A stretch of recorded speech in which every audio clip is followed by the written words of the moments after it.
introduce you to someone who I really admire and take a lot of inspiration from, my mailman. So I want to introduce to you Montrese, my mailman, and the Hump Day Pusher. And remember, building life together is an us together thing. Okay, so Montrese, you were telling me about your story, and you were telling me about when you had just gotten out of school. You didn't really get to finish school because you wouldn't snitch on yourself. Mm-hmm. And then you were about to tell me where kind of the world sort of derailed.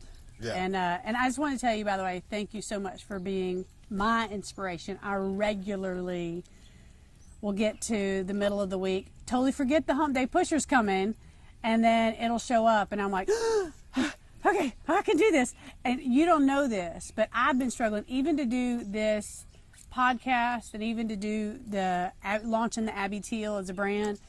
I was just and getting my book out there and to just kind of work on getting the message out.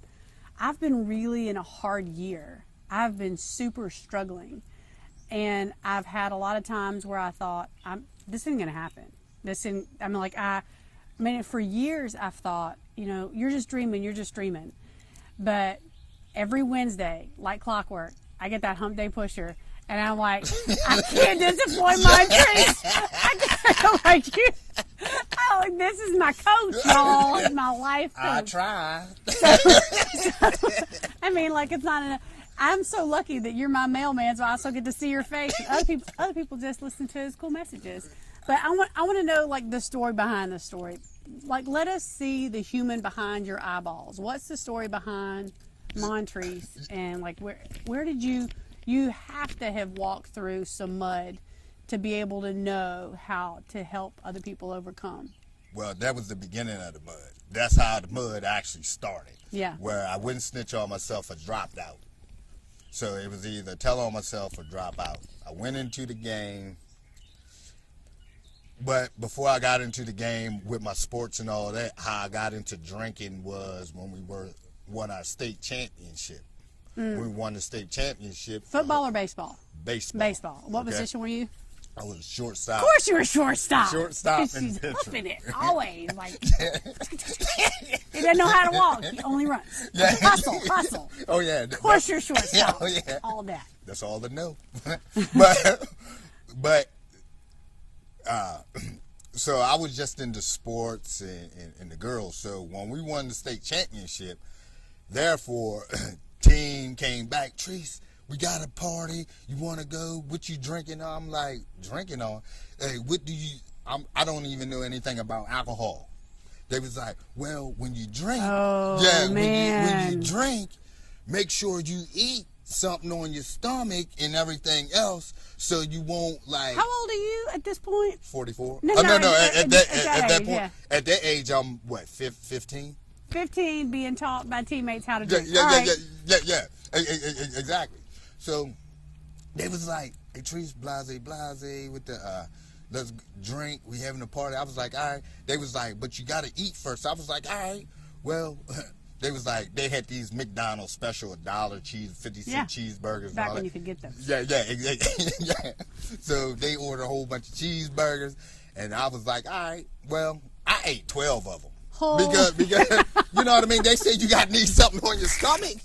So I ate 12. I'm not laughing at you, but I'm laughing. Yeah. So I ate 12 of them, and we went to the party. So I'm drinking. I'm like, this nasty and all that. So team having a good time. And I'm messed up to this point. And then they said, Treese, the cops coming, blase. We all run out the house and all this. Now my head's spinning. And they went out to the park, and then I was like, Treese, you just need some fresh air. They walked me around there. I'm throwing up all over the place. All right. So that's how my drink. Yeah. So that's how my drinking started. All right. So therefore, dropped out. I just told you that's how I got started drinking. I'm into the game. So therefore, right. So time goes by. Now I turn into an alcoholic. Making money, I'm hustling and all this other thing. You was a blackout drinker? Yeah, blackout drinker. So therefore, I've been at AA 4 times, blacked out twice. Jeez. alcohol poison, you know, incarcerated once, the whole shebangity bang. All right, so therefore, still had a job and all this. So I got to, so it was like, okay, now my family ended up telling me, like, Treese, your mom's sitting on her sick. Now this is around about 2003. All right. All right, so I'm like, yeah, well, she's just sick. I'm still out there partying with my friends. They was like, nah. I was like, when they said she was sick, I thought okay, yeah, she'll get better. I'm still out there. But when I look at my mom, now I didn't already been to class 4 times. Now they was teaching about the alcohol disease. My mom was a heavy drinker back in the day too, when I was smaller. Wow. So therefore, and I was couldn't like, help with the liver cancer. That's what I'm saying. So so come to find out, when they was telling me about cirrhosis of the liver in the classes, I knew all the knowledge. They told me about the knowledge and all that, but I just, you know what I mean? I'm just there just to get my paper signed so I can get the courts and all that. So when I looked at my mom, she had yellowish, greenish eyes laying on it, and she couldn't move and all that. And I'm like, what? And I was like, oh.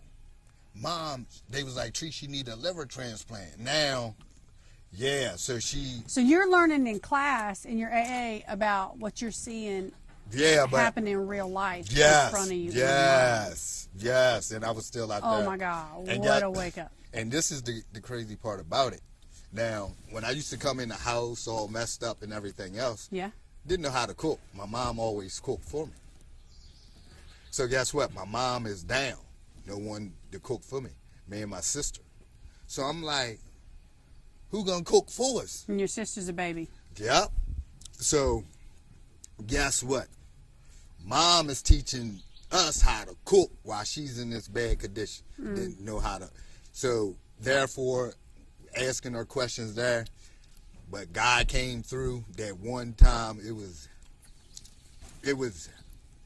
one of them blizzard storms. They end up having a liver that matches hers. Oh, wow. So therefore, she got transported and got a liver. That was her first liver transplant. Thank God for that. Yeah, exactly. Gave you some more time. Yes.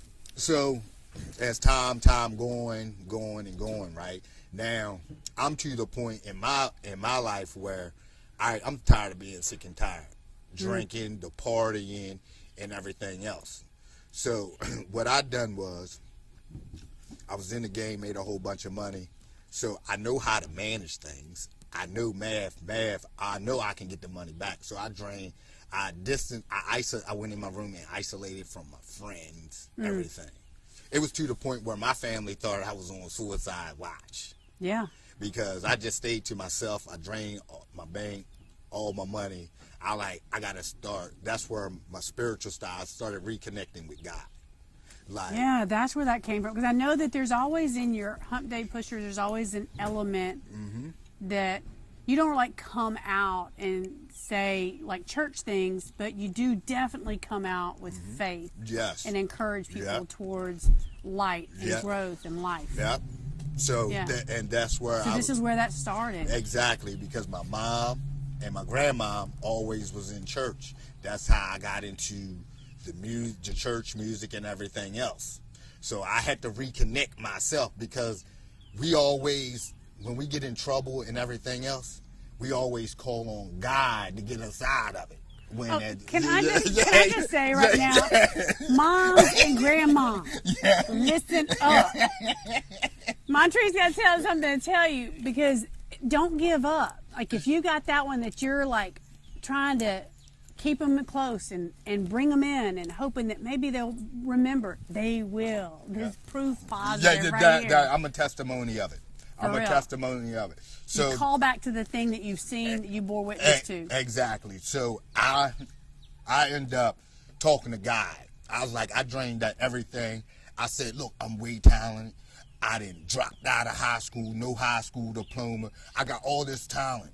So I isolated myself and I said, God, where am I going wrong? Yeah. I needed some answers. Yeah. Okay, so I had to reconnect to the God. Guess what? God, this is honestly what God told me. Treese, if you leave the alcohol and the marijuana alone, because when I was smoking marijuana, I got paranoid. People don't realize that. People don't realize that marijuana will make you paranoid. Yeah, exactly. It really will. Because of the point fact is, when I was smoking marijuana, it wasn't he eating up everything. It had me peeking out the window when the cops was gonna come in. So guess what? God told me, if you leave that alcohol and stop smoking weed, I'll bless you with anything you want. Wow. And that's what was holding me back. So guess what? I ended up leaving it alone. I said, okay, Mom, we've been living on Joe White Street. You've been living on Joe White Street for like 30-some years. I told my mom, I said, Mom, give me 6 months. I promise you. You remember how you used to tell us that you always wanted to move out because you've been here on your whole childhood day, and I've been here for the longest, like since I was there, like in my 20-some years. I said, give me 6 months, Mom. I'm gonna just tell you, just go out and get whatever house you want. Wow. So therefore, God said, if you leave the alcohol, I bless you. I started looking for jobs. I got myself a job. I left everything alone. I started writing down everything like that involved with money. Yeah. My bills. I started writing down everything. My job, 6 months came. I went to my mom. I said, Mom, you remember that promise I made you in 6 months? And it was around Christmas time. No way. I said, Mom, start looking for that house you want, because I got it. Ah, yeah. And she would, and that right there, she was like the happiest person. Yeah. Happiest of course. person. Exactly. So they went and got the house, townhouse. We all moved in. It was Christmas time. I said, Mom, that's your Christmas present. Yeah. So. Oh, how sweet. Yeah, exactly. Now I started running a little bump into the road. Okay, this is where a little bit start. You know what I mean? You start getting comfortable with yourself, complacent, right? Because you're getting that money. That's all I know and all this, right? So I was like, man, God said, leave the alcohol. He blessed me with anything I want. So I took that one blessing, right? And then I try to ease myself back into drinking. I said, well, I'm going to try something different. A little. Yes. Because you tell yourself, I can do a little. Yes. It's not, as long as it's not a lie. That's the lie. Yeah, that's what I'm saying. I didn't want to admit that I was an alcoholic because I was trying to turn myself into a social drinker. Don't try to turn yourself into something that you ain't, because you a blackout drinker. Because that's all I knew. All right? So once we got that, it was like a new beginning, fresh house, everything. Yeah. So I got everything written down. So I started easing. I just started drinking in the house. Just a little here. Yeah, just a little there, right? So I at that time, I left it alone, but I got that blessing. But I eased back in, okay? That's like trying to climb a mountain. That's what I'm saying. But exactly. But check it. So when I eased back in, right? So and then I found myself going back to the bars and all that. But see, I'm chasing for my second blessing, because my second blessing, I was working on my reinstatement to get my license back. Yeah. Which I already had bought a car, a $500 car. Already had my sister type up my reinstatement to the NVA, and they kept on communicating with me. You had a plan. Yeah, exactly. But I was like, now I'm starting to get a little bit complacent. That's where some people go wrong. Yeah. Because guess what? Everything is feeling good, but I didn't lose my spiritual connection with God. You know what I mean? Exactly. So one night, right? I had went to the bar.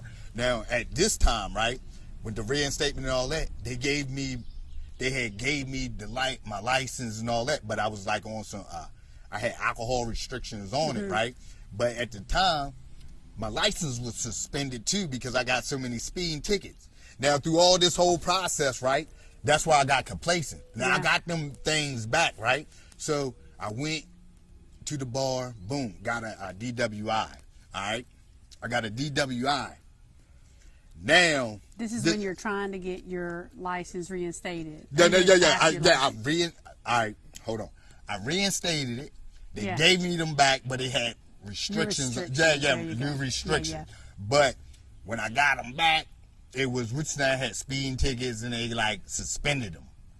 See, I got complacent because I was so happy of giving my mom guy gift and all this. That's why I was getting complacent. All right. That's why I was trying something different because I see it. Yeah. You had accomplished the goal you had set and you hadn't accomplished you hadn't set another goal. Yes. That's why you're always honest in the hump day push. That's what exactly. Goal. I'm passing my story on. Yeah. Where you know what I mean? You got a volume down. Oh. Because you're right here. Oh, my bad. So therefore I got complacent, DWI, right?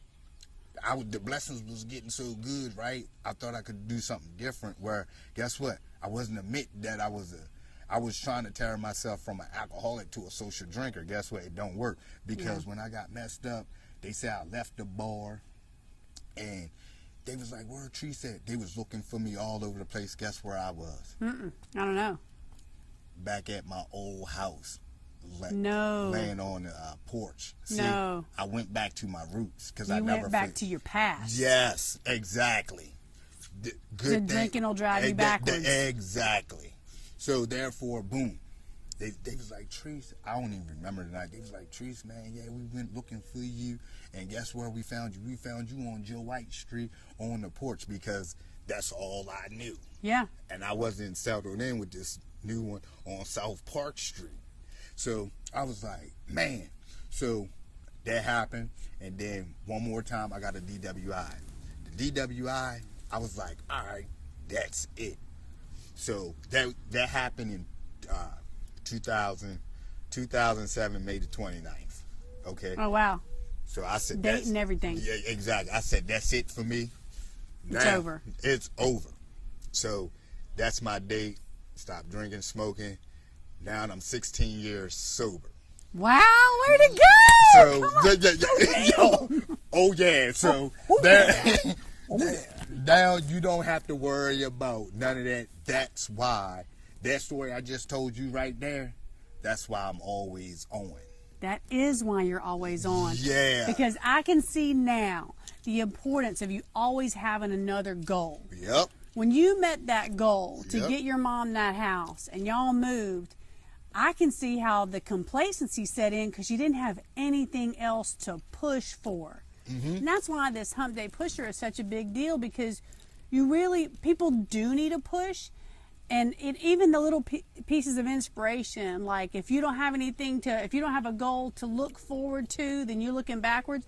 Things like that you say to us, to the people who receive these, it's so invigorating because it's true. If we don't have something to focus on, you can get stuck in complacency. You can think that you have arrived or that you can just settle. But settling will get you in a stuck spot. Yep. And you have climbed out of that. That's why you have so much inspiration to give. Yeah, and also, what I forgot to actually tell y'all again, now you remember when I dropped out of high school and all that, guess what? 2012, I ended up getting my high school diploma. Yeah, you did. Come on now. Oh, yeah. So all now, things coming back together. You Everything got that right. redeemed. Now, guess what? I look at them now. I always did wanted to work for the post office. That's why I'm working for it now. But back in the day, I didn't have the right credentials. Yeah. So guess what? When I was at that other job and they had laid us off, and I was still on the list where they wanted to keep, I told them nah. And when I went on Indeed, my blessings came again. I said, oh, the post office is hiring? Guess what? I don't got to lie on them applications no more. Thank you understand? God. You see what I'm saying? Background. Now, that is the reason why I'm always on. No, that's why I always tell people, if you're miserable, get away from me. Because guess what? You got time for that. I ain't got time for it. Guess what? What I've been through, what I just told you, that's what pushes me today. And I say, if I can go through it, anyone can. Hump day pushes and all that. I got my high school diploma. I got a driver's license. You got clean. Yeah, exactly. Excellent credit score. I always had that goal in my head. Hey, I'm going to get back all my time. Got a house for your mom. Exactly. All of it. Go to a car dealership. Guess what? You ain't going to tell me what my budget is in this. I want this car, and I'm in my dream car. I'm living everything I'm living. Only time you see me down is with my mom. Yeah. Oh, okay. But guess what? That foundation that I built. Yeah. Guess what? Y'all the one that kept me holding on. Oh, so precious too. I'm so excited. I've wanted ever since that I met you and I saw you have this energy, and I was like, I have got to know what is behind his eyeballs. I love to know who human beings are behind their eyeballs. And I'm so glad that we got to see just a little piece of your story behind yours, because it's so inspiring to me to hear. Like, I knew that you were someone incredible just because of the inspiration that you send out in these hump day pushers. And also just because the way you just hoof it every day. Like, if I catch you at the mailbox, I don't know, like, I must be running, because you just like, I've never seen anything just like incredible. It's just always moving forward, always fast, always hustling, and if I sit and try to talk to you, like, I'm on schedule, gotta go. Gotta be on time. Gotta be on time. So I'm always watching you and just really inspired by that. And I think what I'm hearing you say now that I'm hearing kind of like where you've come from, I don't feel like as much that you're always on because you feel like you have to be from some outside pressure, some societal pressure. It's something that you do to motivate yourself, isn't it? Yep. It's something that keeps you on target. And I think that's different than someone else always trying to stress you out. I think when you're going to be on, like Montrese, the way you're on, it's important because you're using it to give you fuel.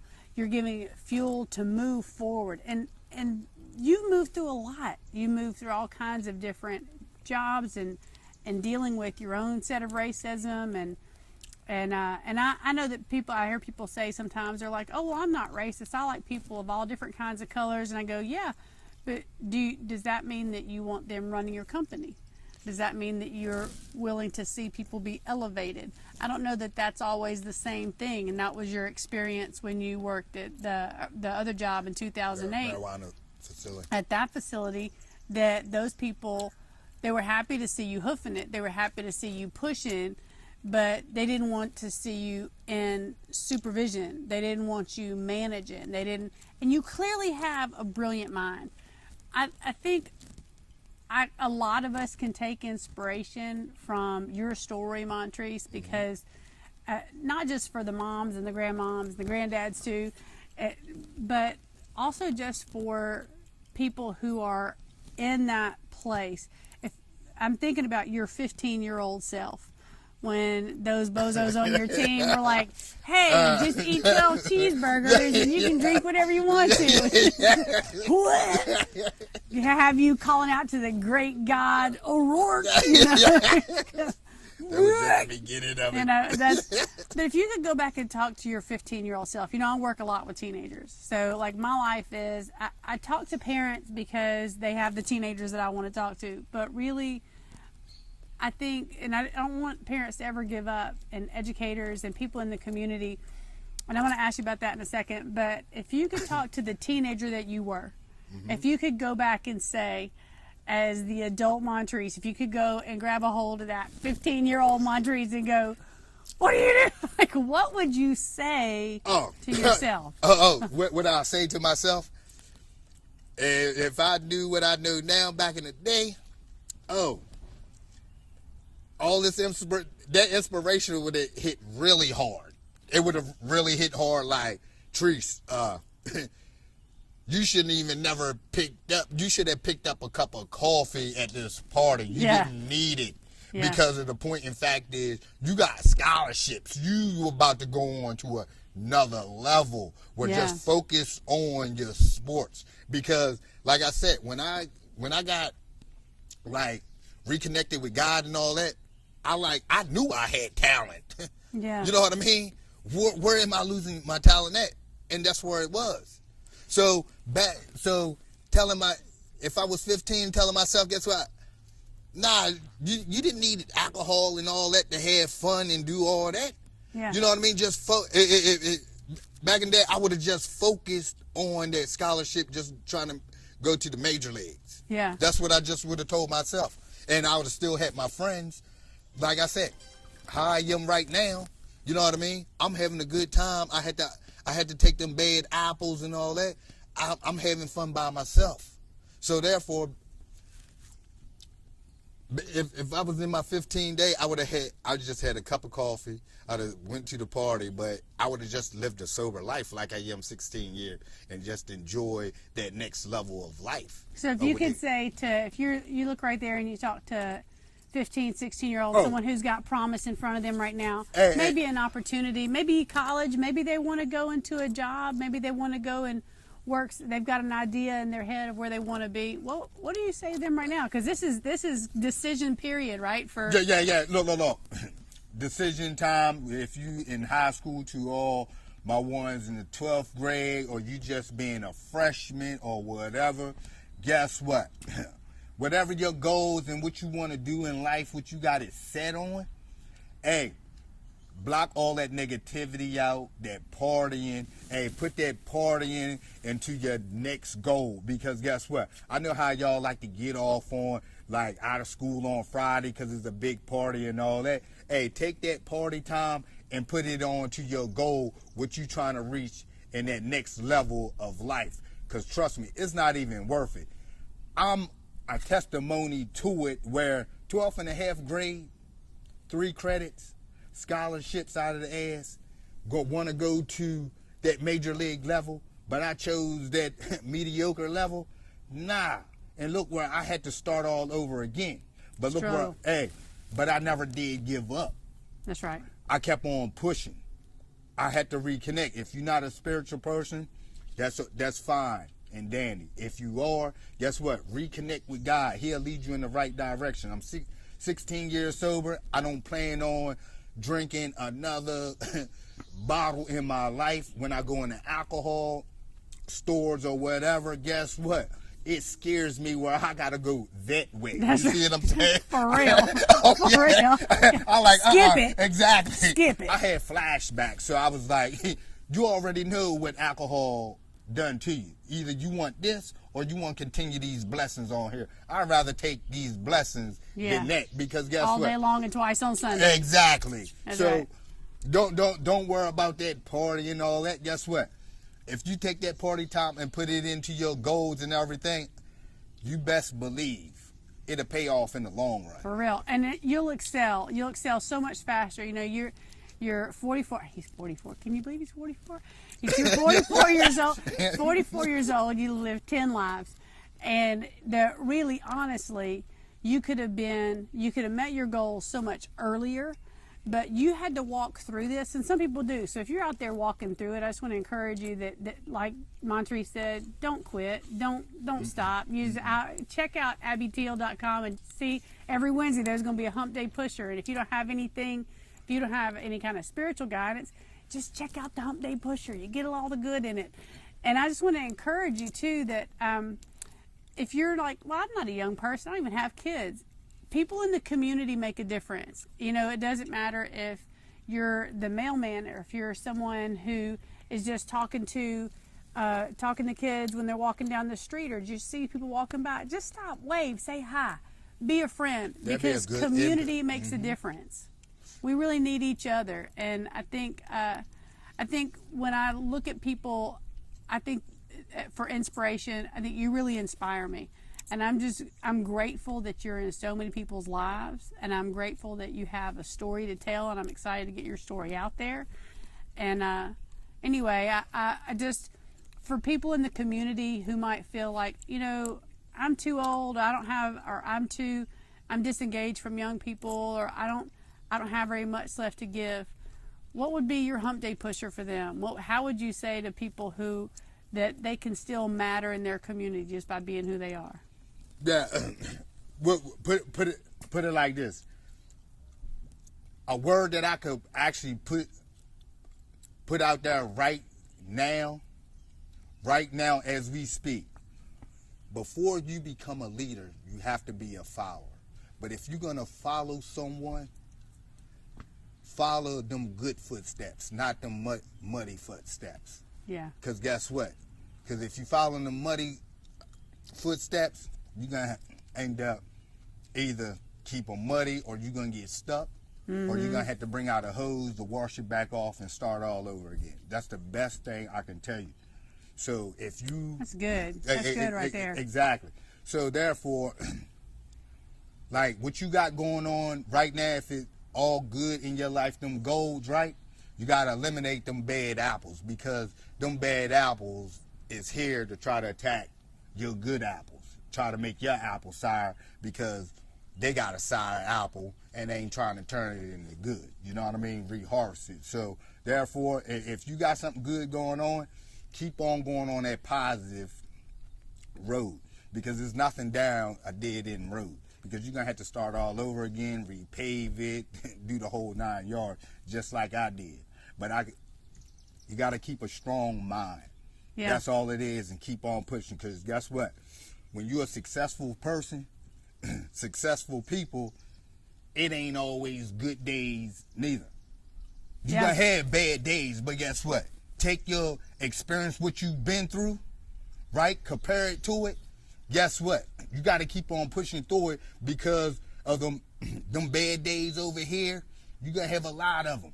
But it's all about keeping that mentally strong mind to get over it. Because once you conquer that bad day, you're going to have, it's going to level itself out to all, you're going to have probably like 20 good days. It's just testing your faith, that's all. It's true. And you know, like, I like what you said too. If you're going to be following somebody, follow someone who's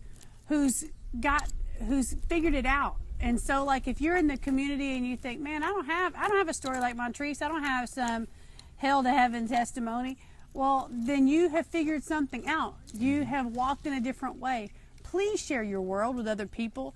We're going to be talking to so many more people in our community, all different kinds of folks, see, like, what is your story and what can we learn from one another, because it is community. It's a us together thing. Yep. We don't, Montrese and I, we don't look a whole lot like each other, but we got same father, different parents. Exactly. You know? We got that same, that vibe. We got good vibes, that good energy. This is my family right here, okay? Because, you know, like, if I had somebody influencing my family, I would want it. I'm just grateful that it's you, and I just want to thank you so much for sharing with us. Thank you for your Hump Day Pusher. Keep them coming, and y'all, if you want to hear more about the Hump Day Pusher, keep an eye out on abbyteal.com. Yes, because we are going to be blowing up this every Wednesday. It's coming every Wednesday. Every Wednesday, the Hump Day Pusher. Keep your Campbell hydrated. We don't want them dehydrated, you know.